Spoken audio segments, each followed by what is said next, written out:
Okay, the first order of business is to open up your gears in your master install kit, pull out all of the parts that have a protective oil coating on them that prevents them from rusting. You have to clean all that stuff off. So your ring gear and your pinion gear come heavily coated in this oil. Get your brake clean, get them all cleaned up real good, and that way there's no interference issues when you're going to set these things in. The other thing I always do is I verify that the ring gear matches up with the pinion gear, and if you look right here on the ring gear, you're gonna see that number 189 right there. If you get the pinion gear, it's gonna have a matching number on there. And that number is going to tell you that that pinion gear was lapped with that ring gear and they go together. You cannot take a pinion gear from one axle and put it with the ring gear of another axle. It just doesn't work that way. These things get lapped together and they are a set. You can't break them apart. If you get rid of one, you got to get rid of both. After getting that cleaned, and also to clean, what I'm talking about is your shims here. Your shims will come with a slight coating on there, put them in a little metal bowl, put some brake clean in there, swirl around, wipe those all down. The thing I like about the Revolution shims, they come vacuum sealed and they hardly have any of that packing stuff on there, and I don't have any issues with them rusting while they're vacuum sealed, so that makes that a lot easier. Next order of business is to go through, separate all your shims by size, by thickness I should say, and get them marked up. So the way I do that to make it easy is I'll put my marks on a blue towel here. I'll just go through, I'll start measuring shims, boom, boom, boom, put them in whatever pile they measure out. And then I'll go through afterwards and then I'll mark the shims themselves, and it just makes it easier doing it all at once. For example, I'll take my 20s here and I'll just kind of separate them about like so, and I'll go through and I'll write 20, 20, 20, 20. That way I know what shims are where, and it's a little bit better time management. You're doing it all at once. Don't forget to clean those bearings up too. Those have a little bit of a coating on there, and it's better to get those cleaned off and then put some gear oil, just a really light coat when you're working with them, so that way they're not just metal on metal. All right, there's a lot going on in this picture right here. I get that, but I'm going to kind of walk you through everything so you have an understanding on how all of this works together. If you'll notice on the back side, I marked all of my shims.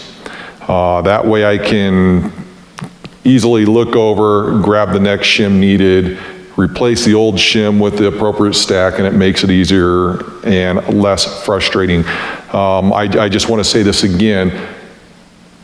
To make things less frustrating, the more organized you are and the more layout you have on a table like I'm going to show you, the better off you're going to be. All right, let's move on to this thing right here. Behind all of this junk is a pinion gear like this. Let's start from the beginning. You have your pinion gear here. Here's the pinion head, but everything's riding on the entire gear there. So you have your pinion head, you have an oil slinger, you have a bearing cone, you have a bearing cup, also known as a race, you have some shims, then you have an oil baffle, down here you have some more shims, then you have another bearing cup, down here you have a bearing cone, and on the back side you have a oil baffle. The only thing missing from this is going to be the oil seal that slides on last, then you put your yoke on, then you put your nut on. So the seal's not there because those get destroyed when you're pulling them out. Okay, so imagine inside your axle housing. Take all these shims, move everything out of the way. First thing I'm going to do is put on an oil slinger. That's comes with it. I'm going to put it back on. Some people say you don't need it. If I have it, I'm going to put it back on. You're going to press this bearing on, and it doesn't come off anymore unless you have a clamshell puller. If you do, you can pull that off, and you could set your pinion depth by putting your shims between this pinion and the head. But if you don't, the way you're going to adjust your pinion depth is by putting these shims behind the bearing cup. So those shims would go there, and that's going to push the pinion head out. If you take some of these shims away, it's going to allow the pinion head to come in. That's how that works. All the setups I do, I put my shims behind the cup, only because I don't have a clamshell puller yet. So that goes there. Everything else this way. Oh, let me back up one. I forgot about my oil baffle here. That would go on next. And that oil baffle, a new one, is going to look like that. So it doesn't look like a shim. It's got that little indentation there. That's what that is. But those get destroyed when you punch things out. So that all goes to this side. That's it. Now, once this is pressed through the housing, there's this race right here, this cup sits inside a recess inside the housing. So you could push on the pinion head and it's not going anywhere once that cup's set there. Now from the other side of the housing goes this cup. So imagine there's a spot in the housing that keeps these two these two bearing races separate from each other. So you could push in as hard as you want and they're set. They can't get any closer to each other. Now what you do is you can put this bearing in. You don't have to use a setup bearing here because there's nothing that needs to be adjusted with this. So you're gonna put that race in, seat it all the way. And this bearing here is a interference fit, meaning that you don't have to press it on with an actual press. You can take your yoke, start tapping it with that dead blow hammer. This bearing starts to go on, and when you tighten up your nut, it pushes that bearing on the rest of the way. And when you need to make adjustments, you're going to hit the backside of the pinion gear. It's going to push out. This bearing's going to slide right back off. So it's not an extremely tight fit like the other bearings. It's more of an interference type fit. And the reason for that now has to do with these shims right here. So before I get into these shims right here, let's talk about, are you using shims or are you using a solid crush sleeve or crush sleeve spacer? So certain pinions require the use of a crush sleeve. Others use shims. You're not going to use them together unless you're using some sort of crush sleeve eliminator. Even then, you're not using a crush sleeve, you'd be using a solid spacer. What this does, so that what the shims here do is they make this pinion move out. So if you have no shims here, you can push this pinion in all the way and it's going to be way too tight. So you have to put shims in here in order to move this bearing out to get your correct amount of preload to run the bearing to where it doesn't burn up, or to also ensure that it's not too loose. So you take different shims, you adjust them until you get your bearing right where you need it. And then with shims, you can tighten that yoke all the way down to 160 to 200 foot-pounds, and you're done. Now, if you're using a crush sleeve, so imagine these little shims not being here. A crush sleeve works in the same sense of the shims, and you're going to have a different pinion, but the crush sleeve, well, let me just pull this apart here and kind of show you. You know what, it's actually not going to work on this because it's not designed for that. But the crush sleeve is designed to go right over the top here, and as you tighten down on that bearing, this bulge here starts to give in and crush, and you adjust your pinion preload as you tighten this. I hate these things. I cannot stand these things. They're a pain in the butt to get started. They can take, I've heard 400 to 600 foot-pounds just to get them started. The problem with these is if you over crush them as you're trying to make your adjustments, you have to throw it away, get a new one. Your kit only comes with one. And you can see where the problem is, that if you over crush it, then you're gonna have to order another one, you're gonna have to wait, you're gonna have to run around town, you're gonna have to figure it out. I can't stand these things. Another reason I don't like them too is if you have a pinion seal leak, you have to take it off, you have to put in a new crush washer. Some people say, oh, I mark the pinion nut, I take everything back out and I tighten it down to what it needs to be. You're never gonna know if you're truly at that correct preload. So technically speaking, you need a new one of these every single time you crush it if you over crush it. So with that being said, the high pinion 30 uses shims, the low pinion 30 uses a crush sleeve. That is the gist of how all of this works. Forgot to mention the oil baffle on the backside. It just, the seal goes to the outside of it. So this isn't designed to keep oil from getting out. It's designed to keep oil lubricating the bearing. It comes in, it just pushes it right back into the bearing.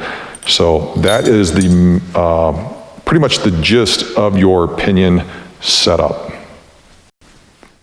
I want to touch real quick on the ARB versus a stock carrier.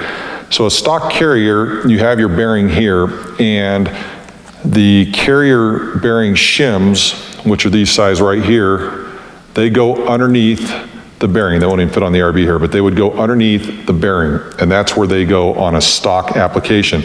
On an ARB, all the shims go outside the bearing. So they have you press the bearings on right away, take your cone, put it on. If you see this little hole right there, that's where the air comes out, goes into the seal housing. We talked about it earlier. If you look closely, you can see the channel in between those two O-rings. There's a hole right there, right where the light's at. That's how the air gets inside, locks the locker. So this can only go on to a certain depth, because if you move it too far out, then it either plugs that hole or it doesn't cover it. So you have to put your shims accordingly to make sure that you're getting air inside the locker.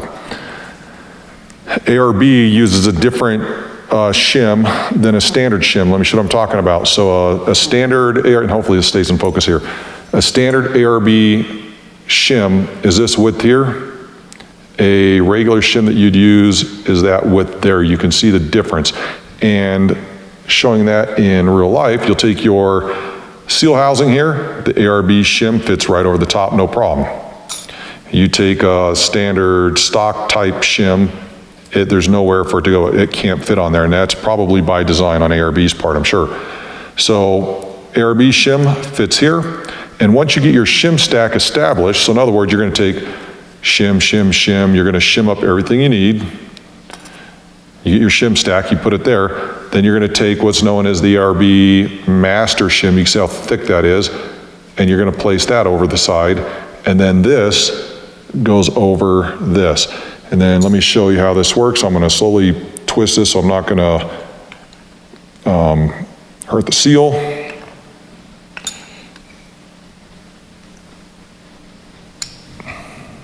Back and forth until it catches. You see that one's trying to give me a little fit there. There we go. So now that's on. So that channel you saw inside the seal housing is now in line with that hole that's on the inside. So if you max out your shim stack here to the point to where that seal is partially covering that air hole, that's gonna be a problem. So you can make your stack what it needs to be there so you're not blocking the air hole, and then you could take one of those thicker shims and put it to the outside. That's actually common. One of the things you have to do if you do that is you got to put a little bevel in the shim, so that way you're not rubbing the copper line and causing it to get a hole and leak. So that's how that works. And then on the outside of this, you would put your axle master shim. That's how that works. That's how your bearings relate to each other. I'm sorry, not your bearings. That's how your shims all relate to each other.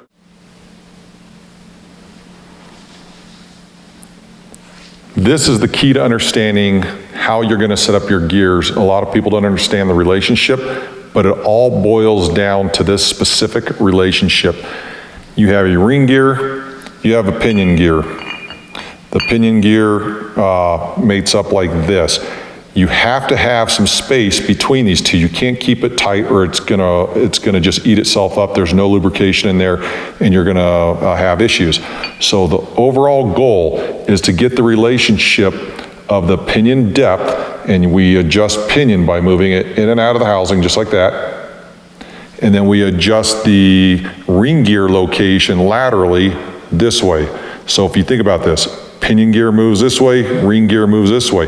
And it's gonna take a whole bunch of adjustments until you get everything dialed in perfectly to where they're mated up just, in a perfect manner. You have to have a little bit of space between there, and that's called backlash. And when you're checking for backlash, you're going to hear a little click back and forth as you're making that adjustment. But the overall goal of gear setup, pinion depth right, ring gear, lateral position correct, and you want everything to line up just like that to where it's perfect with the right amount of backlash. That's why we use shims. Shims are going to adjust it forward. You take out shims, it's going to move it backwards. Ring gear. If you add shims to this side, it's going to move your ring gear this way. But if you add shims to that side, that means you have to take away shims from this side. So whatever your width of your housing is going to be, in order to move the ring gear, add shims to one side, take it from the other. So if you add shims to this side, that means you have to take them away from this side, and what that does is it moves the ring gear over. You add shims to this side and you take them away from this side, it moves the ring gear back that way. One more time. Add shims, pinion gets deeper. Take away shims, pinion gets shallower. Add shims to one side of the ring gear, it moves this way. Add shims to the other side of the ring gear, it moves this way. Looking for that relationship of where we can get that pinion gear and the ring gear to line up perfectly with the correct amount of backlash.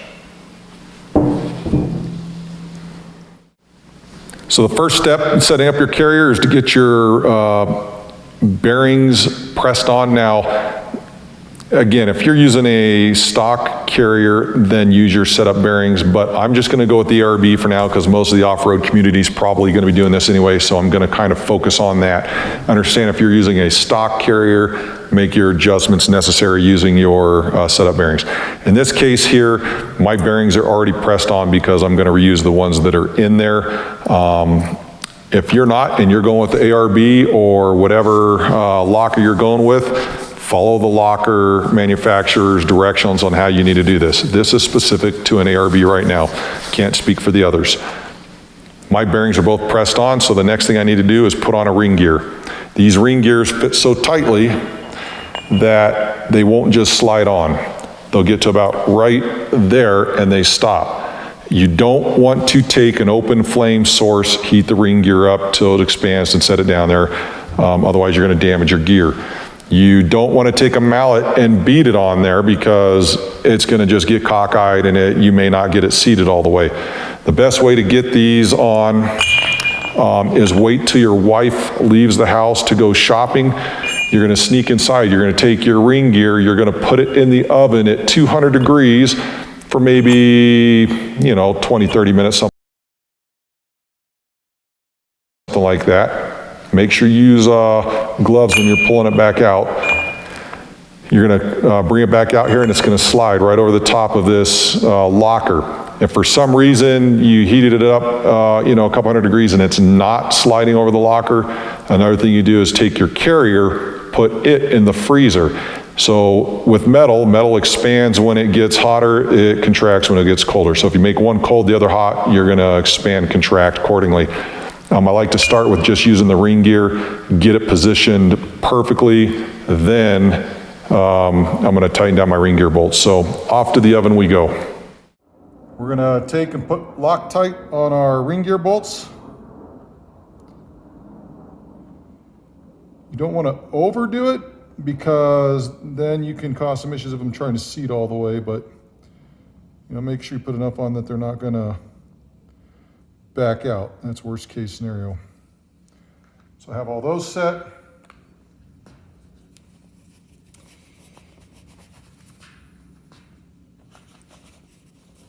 Remember to put your gloves on. So before you put your ring gear in the oven, just so you know, make sure you feel around that backside mating surface. If you have any high spots whatsoever, you can take a stone and smooth all that stuff out. I've not had a problem, knock on wood, with any of these Revolution gears.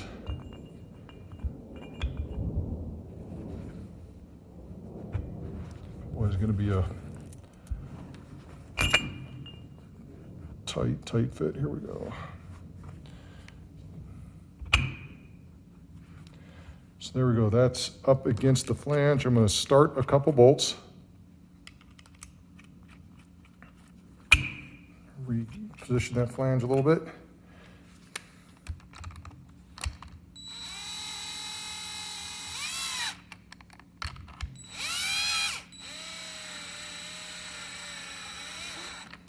All right, so I'm just gonna get those set to hold the ring gear up, and then I'm gonna set the rest of these bolts in there. And then I'll show you what I do here. Always wanna get them started. That way there's no worry about cross threading or anything.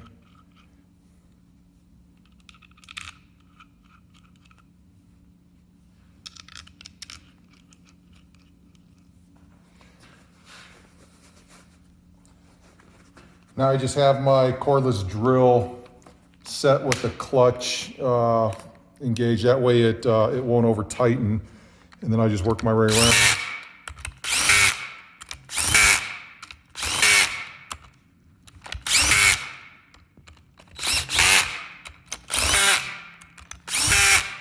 There we go. That gets them all set. Now that's nowhere near torqued. Like I said, don't use an impact wrench on this unless you're an experienced pro, which you probably aren't watching this video if you are. In a cordless drill set to where it ratchets like that is fine. Then what I'm gonna do is I'm gonna take a paint pen. I'm gonna mark what order I wanna torque these in. So 1, 2, 3, 4. Ooh, that's hot still.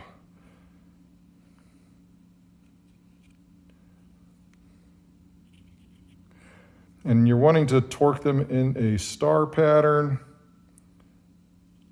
8,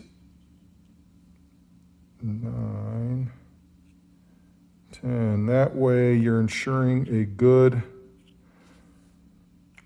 torque pattern and that ring gear is set completely flat the way it should be. So when you go to set your torque on your bolts, you want to kind of sneak up on them. Don't go straight for the 80 foot-pounds like these call for. I'll put them at probably 50 and then I'll go around again at 80 and that'll make them good. So I'm going to take this over to the vise. You have a couple ways to do this. You can put the carrier in the vise. I use some rubber edges so I'm not going to screw up the locker, but you just got to get it tight enough that you can torque it. You don't want to tighten it so much that it's going to cause any problems to the case. Another option is you could have somebody try to sit here and hold it. That is not optimal. Plus I usually work by myself anyway, so the vise is the best option.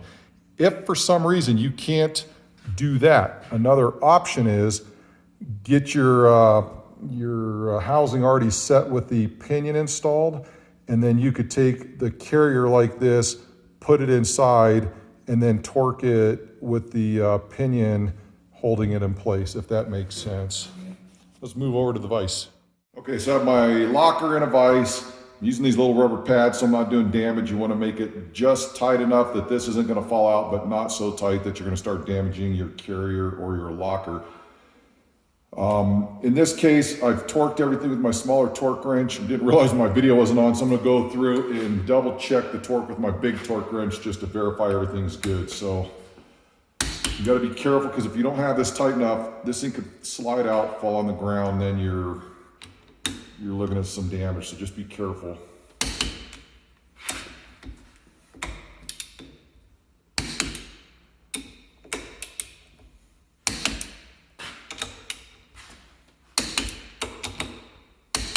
And on a Dana 30, these get torqued to 80 foot-pounds. But I always recommend that you look at the manufacturer's, there's one that was off a little bit. You look at the manufacturer's recommendations. On mine anyway, it's 30. So there we go, that's taken care of. All right, time to press the inner pinion bearing onto the pinion gear. Don't forget to add your oil slinger. This one's fairly thick compared to others I've used, so I'm taking a chance by putting this on there. If it ends up being too thick to where the pinion's too deep right off the bat, then I'm gonna have to cut off my bearing and install a new one, but I'm gonna take that chance. So I'm gonna take the slinger, put it on, make sure the backside of my bearing is completely free of any grit or grime or anything that may cause it to not be on there correctly. When you press these on, you're not getting it off. So make sure that you have it oriented correctly. The cone needs to face to to the thread side. If you turn that around and put it on that side, you are not going to be liking life because you're going to have to go buy a new bearing. So it goes this way. Now the problem you're going to run into here, and you'll see, is that the cage here, it sticks out further than the actual bearing cone, the solid metal part. You can't press up against this cage. Let me rephrase that. You shouldn't press up against that cage because you can cause damage. So one of the things you can do is you can cut your old bearing off of your other set of gears and then use that part as a spacer. And let me show you what I have here. If you look down here below my shop press, I have over a dozen of those that I use for various projects that I have to press on. So you can cut yours off, and the nice thing is it'll already have a slice in it, so it'll be easier to get off. This one here I have does not have it. I was able to just get it off with a bearing splitter, but I'll set this here, and then you see how the bearing still spins freely. It's not going to damage that cage. So that's what I do. Your mileage may vary. See what you got here. Take my two arbors. I'm going to get the head of that pinion as centered as I can. And then I'm just going to press it on. And you want to get it till it goes all the way. And again, you want to press as close as you can to the center of that head. And then it just presses right on.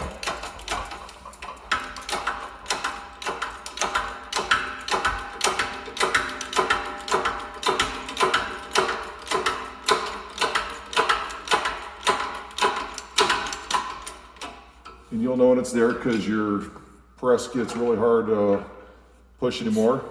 And that's plenty good, so I'll release it. Take it out of here. This just slides right back off. Bearing is pressed on. So now with the bearing pressed on, the pinion goes right through here and sits right there, but we need to install that setup cone that I was talking about. So make yourself a setup cone. I make mine. I make sure that it has an S for setup and D for Dana 30, or the D30 for Dana 30. And this is a new bearing, even though it looks dirty, but it's all set up. And the way this works, normally you'd have to put that there and then get a seal driver kit and hammer this in, and you'll do that for final assembly. But you take off just enough that you can get it in there, slide it around, then you'll hear it hit bottom, and then it spins freely there. So that cone is in there now. I'm sorry, the cup's in there. Now I can take my pinion gear, set that right there, and that'll spin just like that. Now I'm not going to leave it like that. I still need to put the yoke and the other bearing on the back side to hold it in place. But the whole point of doing that now is if I need to make an adjustment, I can pull this out, set it down, come in here, get this race. Sometimes it gets sticky. You just got to kind of work them around a little bit, and then they come out. I can take, for example, add some shims right to the back side there. The shims go in there. Take the cup, put it back in, and then take another measurement. So that's the way that works.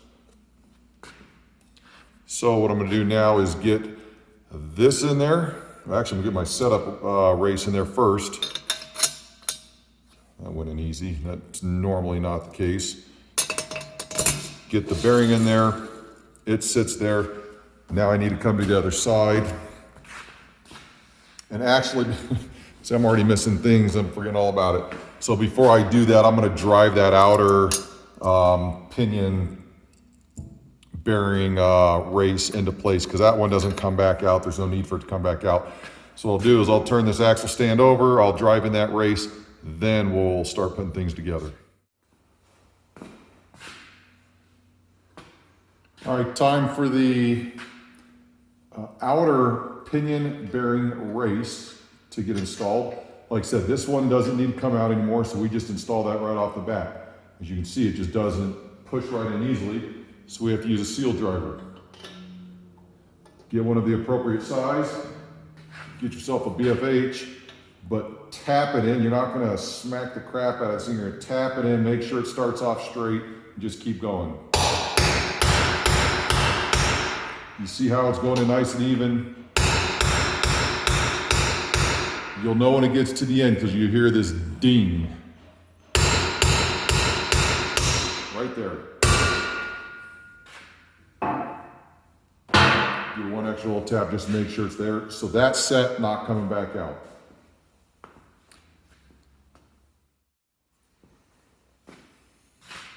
Now we're putting in the inner bearing race. Get that set. We take the pinion gear, set it in there. Don't forget to make a setup pinion nut. We have the outer pinion bearing.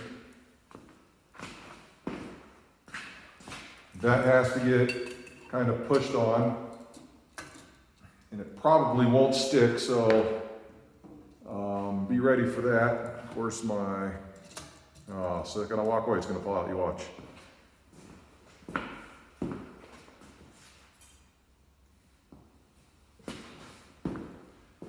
gonna come over, get my yoke, so I can take this pinion nut,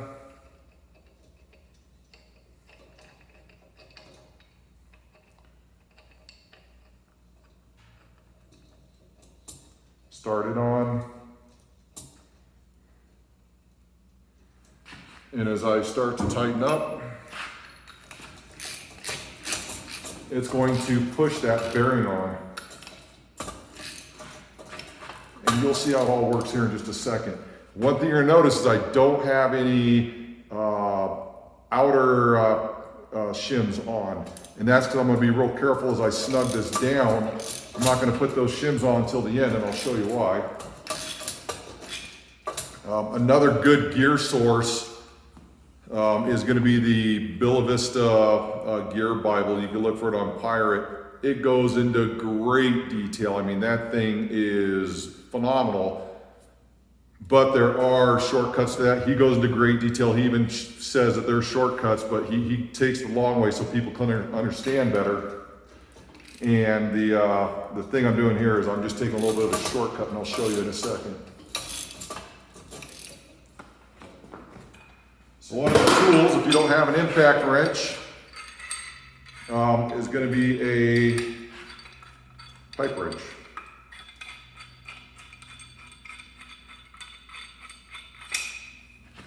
Take this, open it up.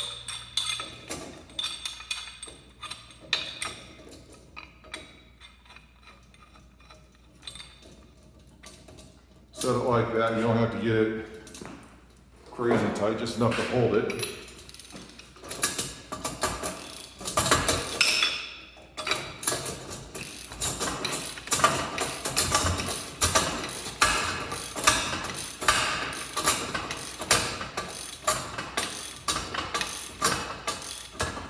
All of a sudden you're gonna notice how it starts tightening up.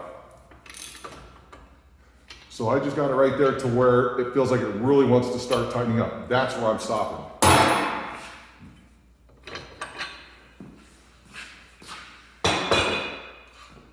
So one thing I always do is I spin it, I tap a little bit to make sure that bearing's seated, because sometimes it'll sit in there cockeyed.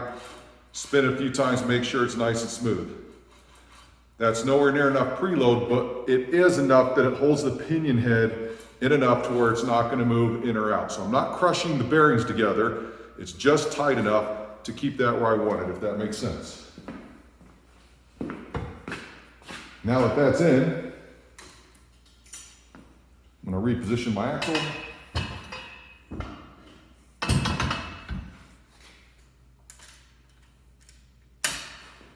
All right. So that's in there. That spins freely. There's no in or out play on it. There's no side to side play. It's tied up against that bearing. Now what we need to do is get the carrier inside, make sure we have enough shims that it's not going to move laterally, and we can get our backlash set and take a pattern and see where we are. Before I go there though, I want to talk about something real quick. These bearing caps. So these bearing caps are specific to the housing in which they come. You can't take, well, I won't say you can't. Some people do. I'm just going to tell you right now, this is the way they're designed. So these are machined with the housing. So they're designed to go with this housing. If you lose the bearing caps, they say you might as well throw that housing away and get a new housing. People on a budget, people that just don't give a crap may swap bearing caps around and things like that, but it could give you issues as far as the way that carrier sits in there, the way it runs, and you just want to make sure you have the original bearing caps. Enough on that. Now, these bearing caps are set in here a specific way. There's one for the left, there's one for the right, and they need to be oriented correctly. So, here's how you can tell. Let me pull this camera down real quick. Not all axle housings have this, some do. But if you look right here off to the side of the axle housing, you're gonna see that letter F stamped in right there. Now, if you look at this bearing cap here, you get up close, you're gonna see that F stamped right there. Now, if you notice the orientation of this is sideways. If you come over to the other side, that one's upside down. And the reason they do that is it ensures that you're not putting the bearing caps on the wrong side, but it also shows you which way the bearing cap needs to be oriented. So this one here, I'll put on right here. The F is sideways, that F is sideways. Over here, this F is upside down, this F is upside down. It could have any other letter in there. Sometimes you can see only part of the letter, so if you're looking at it and you can figure out the orientation, then you're good to go. Now, if they don't have a letter on there, and this happened to me the other day on a JK, if they don't have a letter stamped into the housing, then what you need to do is get a center punch, and you're going to put a dimple on this one, 2 dimples on this one, and the only reason you need to put the 2 dimples over there, because if you put one, then you're gonna know that this one goes on the left. But if you put 1 dimple here, 2 dimples here, and you put them both on the high side, then you know which side of the bearing goes up. For some reason, you can't figure that out. Then if you look right here, you're gonna see these machining lines right along here.